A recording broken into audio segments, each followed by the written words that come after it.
Hey guys, this is Thea from That Sweet Tea Life. I hope you're doing well. I'm going to get started in just a minute. I'm going to continue to set my things up as people come on. Once you get in here, let me know that you're here by letting me know where you're from. Tell me where you're tuning in from. I'm going to get everything set up. And yeah, so we'll get started in just a second.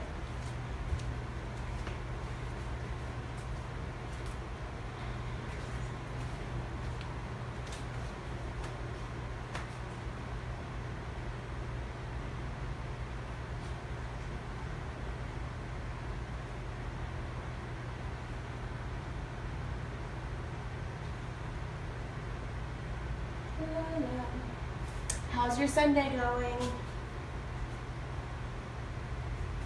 Here, it's been threatening to rain all day, but I don't think it's gonna happen. And yay, my AC just turned off, so you might be able to hear me a little bit better. Here, it's been threatening to rain all day, but I don't think it's gonna happen. Turn that off.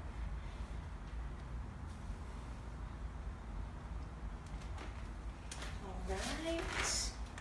I hope the reception is good. I hope we're not going to have any problems. Yay, Michelle can hear me, so surely that's a good sign, right? Okay, I'm going to back this up just a little bit so that we can chat for a second. La la, la la la. Okay, can that, see my friend over there? Okay. Okay, so can you see me? I'm waiting for the laptop to catch up. It always takes like several seconds for it to come from the phone to Facebook land and over to my laptop, so it's hard to tell. Okay, but I'm gonna lead in. Okay, so today we're gonna talk about blending, but I know a lot of people have been asking questions about the crumb coat. Why in the world did I use that word? I didn't know it was going to cause such chaos. So I'm going to tell you a little bit about that. I'm also, can you see me?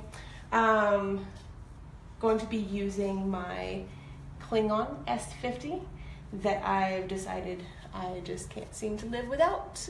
It's my friend now. And we're going to talk about the paints. I've got my water bottle handy. So I think we're going to get started.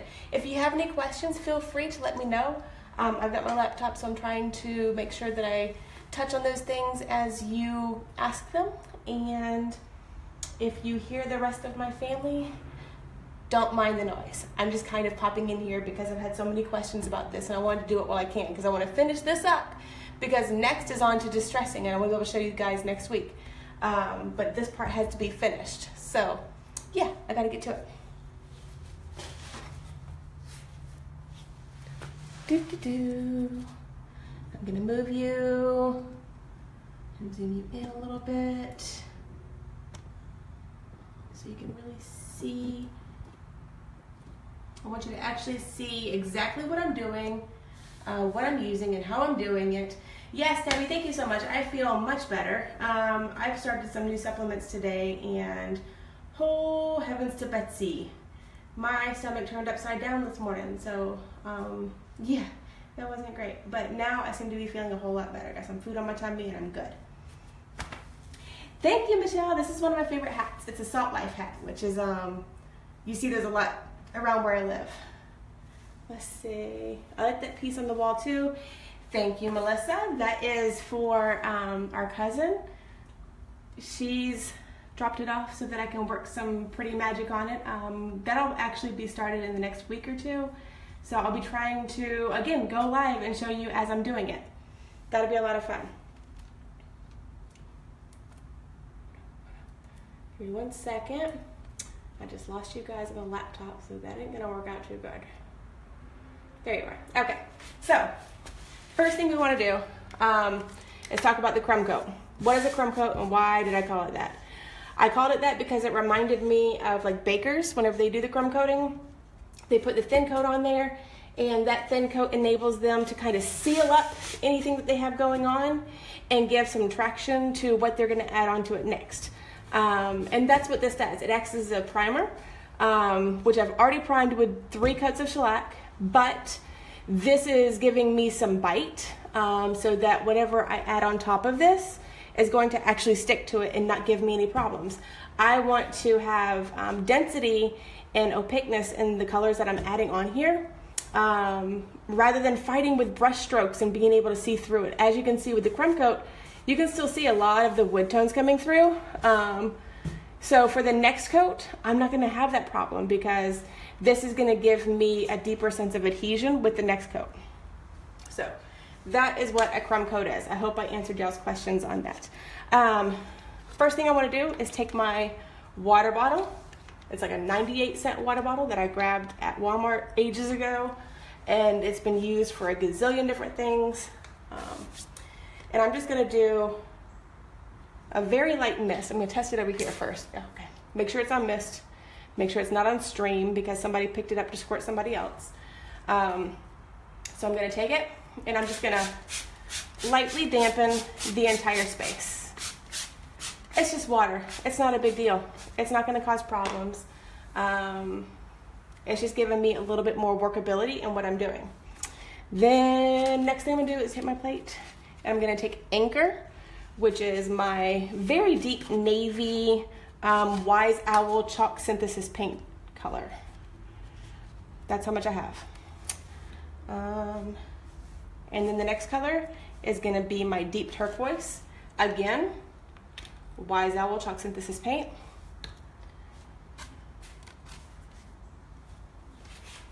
I've got my brush that is only very slightly damp. I washed it and let it sit out because that's just what I typically do.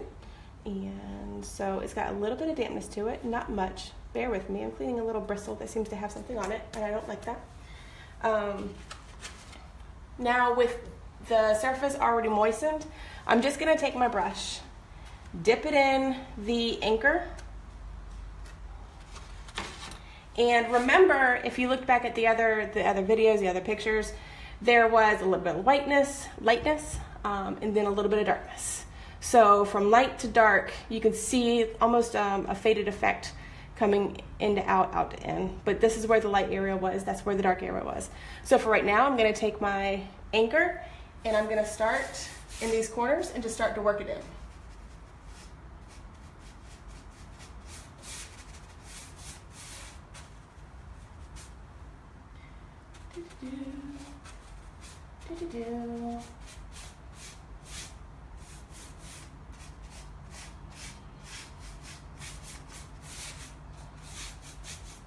Okay. Come over here, keep on adding, especially getting it into those deep little creases. For me, I think it just makes sense that those little cracks are the deepest in color.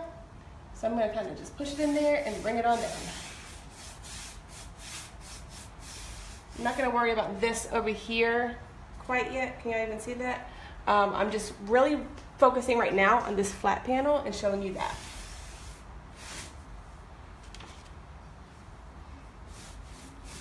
Here you can see where there's some veneer missing. I secured what is there with an exterior wood glue. You just slide the wood glue up under there, take some tape, lay it on there, pull it around, make sure it's nice and tight, let it dry, pull the tape off, you're good to go. Reason being though, I don't necessarily always mess with fixing the veneer completely. I want to make sure it's secured because I don't want anybody to have any problems with it. But this becomes a fun design element. If you've seen the piece that I did, it was for Miss Gina, and it was a cabinet much similar, very similar to the other one that I have sitting over there. Hold on, there's trash. I gotta get it. And see, do you see this? Like, and that's not an issue. Like, this doesn't have to be perfect, and all of this is gonna blend back again anyways. But I've gotta get that piece of trash, so you gotta bear with me. Did I get it? If not, I'm sure it's gonna pop back up. And see, because it's still workable, I've got the water in there, I'm able to just blend it right back in. And that sucker moved all the way up there. Okay, I think we're good. Where are you guys at? Okay. So I'm taking the darkness and I'm working it in. But like I said, I'm gonna take that and like I did with the soapstone cabinet that I did, you kind of distress around it and it accentuates and just adds a little bit of visual interest. So I'm not hung up on making sure that that's perfect. That's not what this is about. It's about taking what you have and using it as a canvas to create something that you love. Okay. No, this is actually, I'm sorry, Penelope is asking if this is unicorn spit. I love unicorn spit, don't get me wrong. But this is all Wise Owl chalk synthesis paint. Today you'll see right here is deep turquoise, and I'll continue to use that, as well as Anchor. I've also got some Snow Owl sitting over here that I'll probably bring out, just depending on how I want to take this. Okay, I just want to make sure that there is enough Anchor on the outside to continue to play with as I go.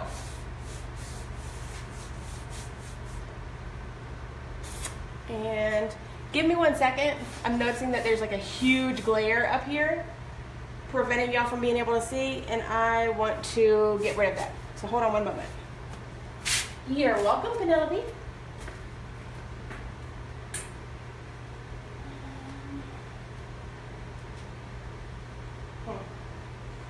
If I could stand right here, that would be perfect, but that's not going to happen. So I've cut out some of that glare, but I don't think I'm going to get rid of all of it. Okay. So I apologize for that. So we'll concentrate more in these areas. Make sure you're looking down here, that way you can actually see it. Again, this is all still movable. Now it's pretty to see, like this is starting to blend, but I can still see wood. All of this should be completely opaque. I don't want to be able to see any of the wood tones through it until later on when I distress and I want to make it intentional. So I'm going to take my deep turquoise and start filling in the middle.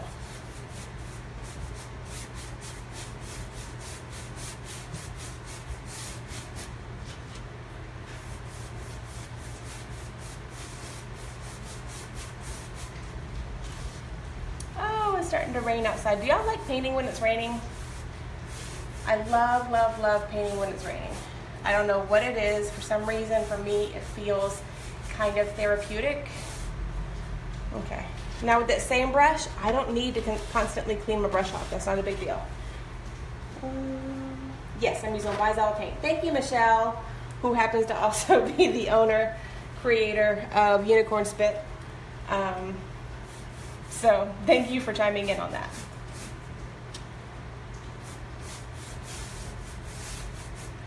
I'm going to squirt a little bit more Anchor.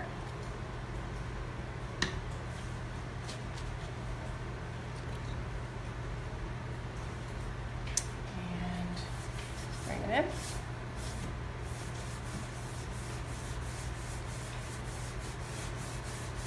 And really, it's all about just continuing to work it.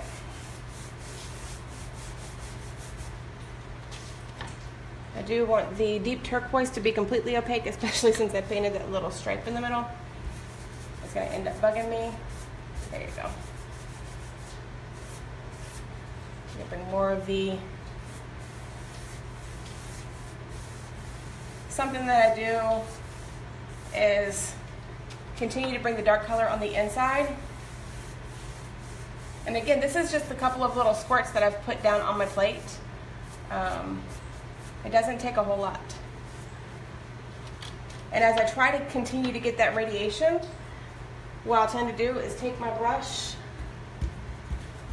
and I'll just start to work like this.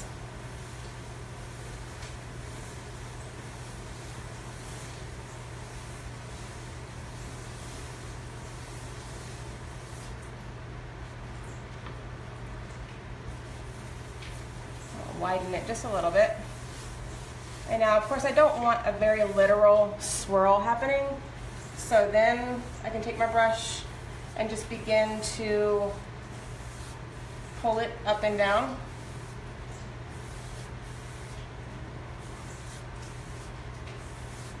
To get more vertical movement and less swirl happening.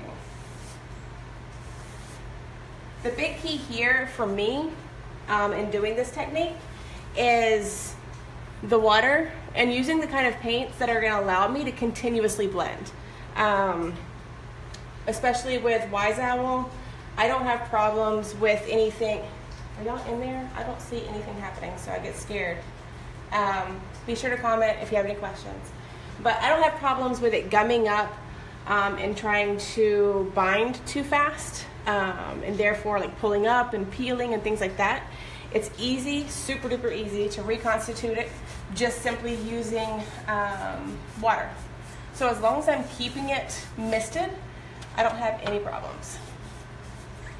Move this so I can actually work.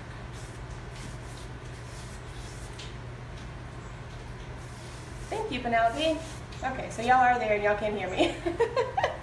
I get so nervous.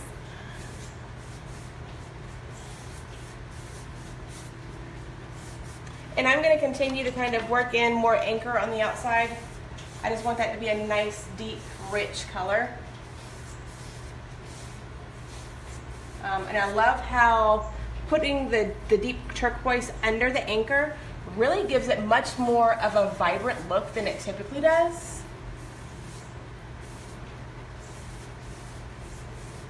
I had Karen ask me if it was sapphire, which is another gorgeous blue from Wise Owl. And I was like, nope, it's not. But it definitely does take on a more brilliant tone with the turquoise underneath it. All of the colors, whenever you start layering them and blending them with other colors, they take on a completely different life. So that's a lot of fun to watch. Don't be afraid to just get in and kind of play with it and continue to blend. See, like right there? Can y'all see that? I'm gonna pull the camera up so you can. Yeah, that would be a mistake, but it's okay. I'm gonna continue to blend and it's gonna completely go away. There was going to be a turquoise egg shape. Nope, you just have to keep working it. That's just one of the ways that you can kind of confidently, I'm sorry, who was, Christina said that she was worried about there being a big turquoise egg shape in the middle. Hey Jerry, I love you. My sweet husband just joined us and it's kind of weird because he's in the other room. But no, if you start in the middle and just begin to swirl around, it's just a way of moving the pigments from the middle to the outside, and then you're able to kind of blend everything through. So right here, now that it's been sitting there forever, I'm going to blend that out because I don't literally want that brush stroke just sitting there. I'm just using very gentle brush strokes with this. You don't have to use much pressure. The Wise Owl handle on this brush, or no, the Wise Owl, the Klingon handle on this brush makes it really nice to be able to grab it towards the end and have a good grip. And so I can just take it and just lightly continue to pull the pigmentation.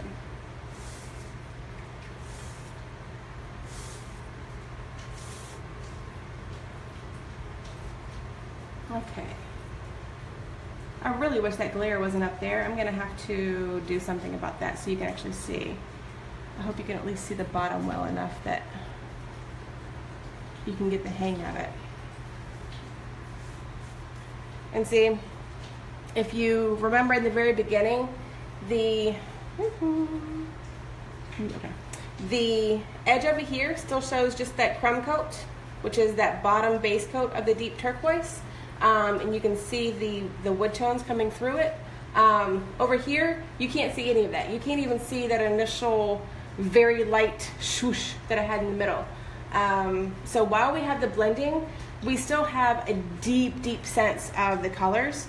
And it's nicely saturated. All of that water, just the two little splotches of paint that are still very much there. I only added a little bit more anchor, and that's the original turquoise splotch. And you've got a very deep, rich canvas happening right here. Can I paint on glass with Wise Owl? Debbie, I don't see why not. I've seen other people do it. I'll have to see if I can find some examples. I'm sorry, Debbie asked if we can paint on glass with Wise Owl. Yeah, I don't see any reason that you can't. You can with any mineral paint. and Wise Owl is a clay mineral paint, so yeah, it should go on there just fine. You should do that and let me see it. What else? Do we have anything else? I'm trying to go through. Yes, okay. Good. And now I kind of feel bad. If you are tuning in late, or if you were one of the people that said earlier that you wanted to see, I apologize. I told you that I was going to notify you whenever I was going live, and I forgot. So I truly, truly, truly apologize for that. What will I seal this with? I'm not completely decided.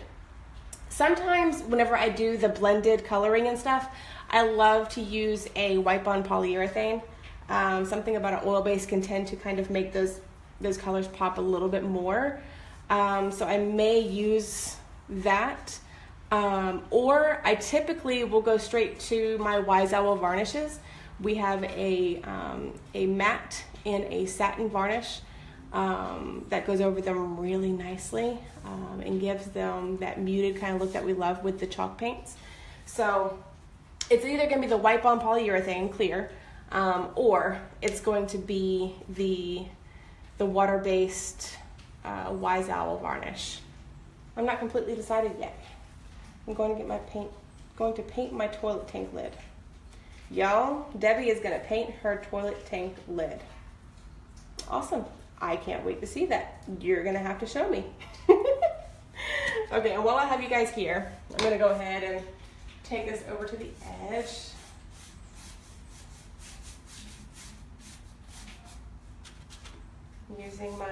Using the Inker. I love how deep and rich this blue color is. If y'all don't know, I love blues. Those are my favorite. And Wise Owl has an incredible selection of them, so they ended up being just a wonderful match for me. I love their products, and gosh, the colors kind of set me off the top. It was perfect.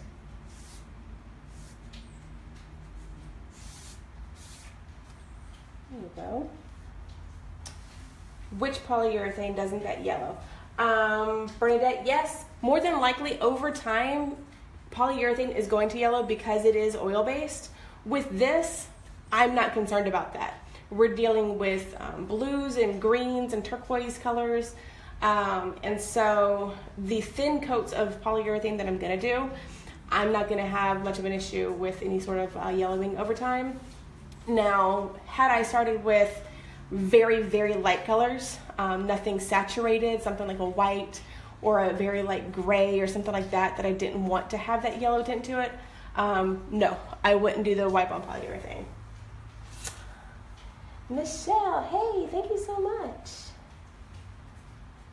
So yeah, over time I've decided to kind of get more comfortable with using the kind of products that I'm most comfortable with, and not be afraid to stick with what I enjoy, what I know.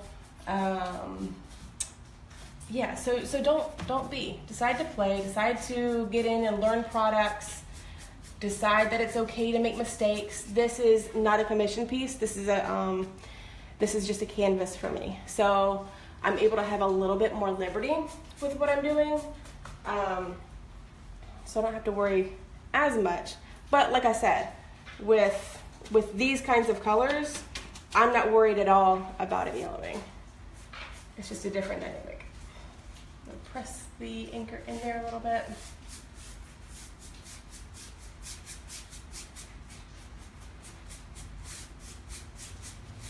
Bring it around. And now something I did yesterday, because I want to work all of those colors in there. Can you see that foot over there? I'll turn it around so you can. Can y'all hear the raindrops? And see, that's another thing too. I don't have to worry with the Wise Owl paint that the humidity in the air is going to cause it to dry poorly. It may take a little bit longer to dry, of course, but because it's not like a latex or anything, and because it's so richly pigmented, I can do such thin layers. it's going to dry thoroughly over time. It's not going to try and dry and harden on the outside and then hold moisture on the inside, which can be a problem. That'll cause sagging, that'll cause, good gracious, that is a really loud siren. It'll cause sagging and just all kinds of different imperfections in your finish that you're not going to want.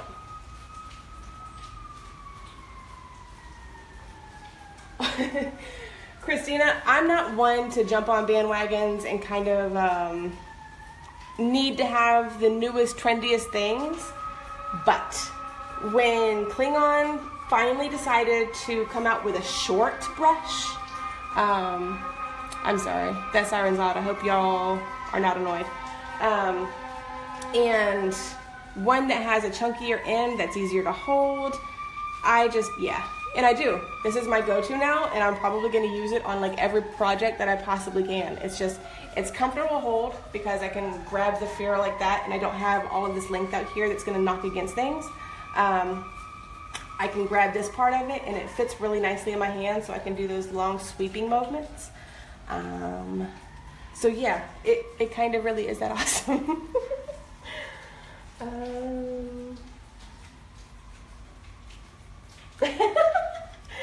Yeah, the fire department's not gonna be here. You're funny.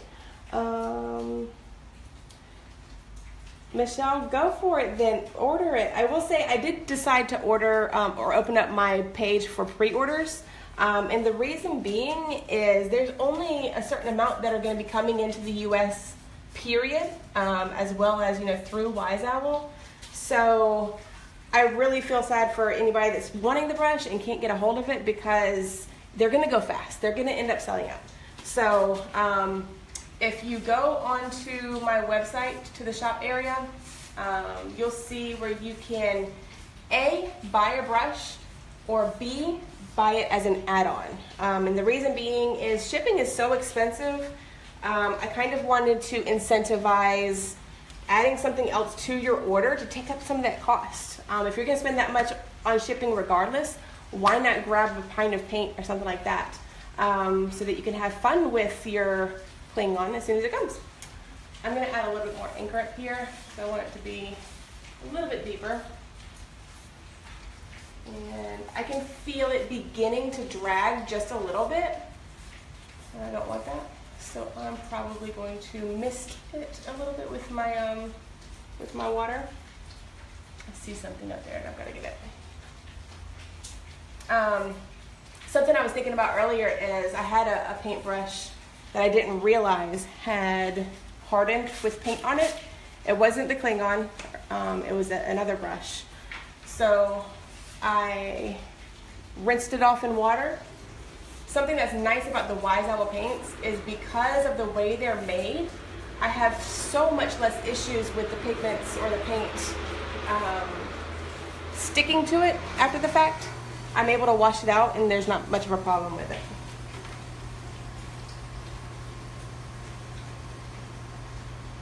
Thank you, Janine. Is it Janine? Yes, thank you, Janine. Bernadette, yes. The Wise Owl paint pigments are really strong and saturated. They did a great job with giving you colors that are beautiful and easy to work with. So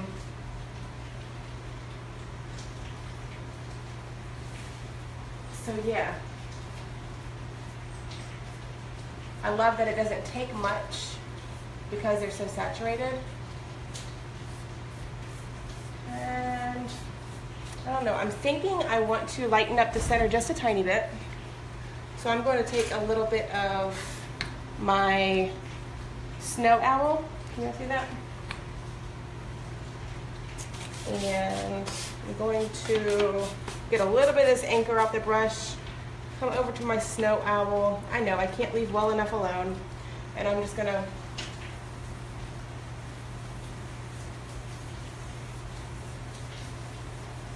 start playing a little bit. Did you think I was done? I can't be done yet. No, and that's what I'll end up doing. I'll find something and then just decide, I want to take it a little bit further. So I'm going to swirl it around.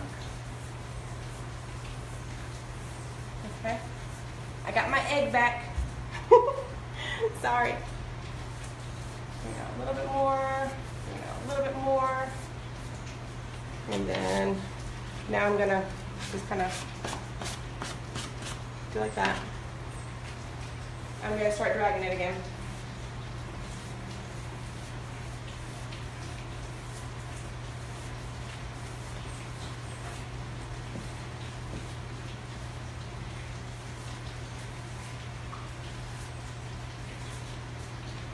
And see, can you see down here? Are you able to see that where the, where you at? There you go. You can see that the paint kind of drug up against where the veneer is missing. And see, that's the kind of stuff that I kind of love. I don't know if I can leave it right now, but I love to see that kind of stuff.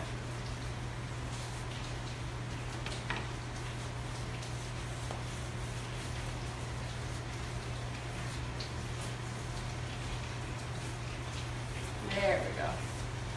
I feel like this is a little bit more interesting,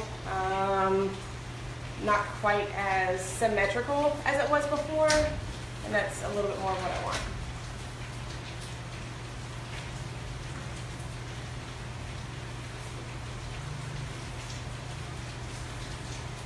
And there we go. So the next step is going to be continuing to work on the side over here where you can't see and finish up that little leg and do the highlights. And then next week I will show you distressing. We're going to look at how much to distress, how to distress, where to distress, all of that good stuff. Thank you. Oh, thank you, Bernadette. I appreciate it. Honestly, I do. I appreciate every order that comes through, and I'm super happy to give you any kind of guidance that I can offer. Yeah, this has become my love, so I love to share it with you guys. I will go back and relist the different videos so that they're easier to find, and maybe put them on my website for you, just so you can see all of them in context. It'll be easier to reference. I know, I can't stop messing with it. I'm sorry. That's what I do.